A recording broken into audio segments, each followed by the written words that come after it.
Welcome বন্ধুরা শিবানীর ছোট্ট রান্নাঘরে। এই দেখো আমার হাজব্যান্ড বাজারে যে একটা 2.5 কিলো ওয়েটের কাতলা মাছ নিয়ে এসছে কালকে। এই যে আমি এতটা মাছ এখন রান্না করব। রান্না করতে করতে কি কি লাগছে দেখো। আলু কেটেছি লম্বা লম্বা করে, আদা জিরে পেঁয়াজ বাটা করেছি, হলুদ, নুন, টমেটো, পেঁয়াজ কুচি। ওই যে মাছের মাথাটা রয়েছে ওইটা বানাবো একটা চচ্চড়ি, সব দেখাবো।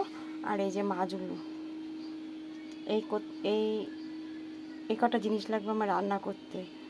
এই যে মাছ, ওই মাছগুলো আমি রান্না করবো। 2.5 কিলো ওয়েটের একটা মাছ, তো এখানে আছে 12 পিস মাছ আছে। এই মাছগুলো আমি এখন সব করব।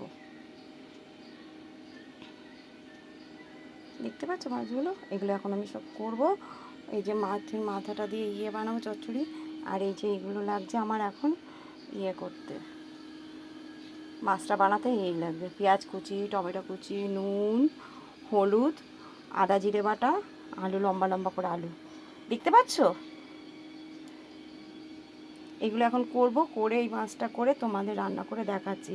আমি এক হাতে মোবাইল ধরি, তো আমি না ঠিকভাবে পেরে উঠি না।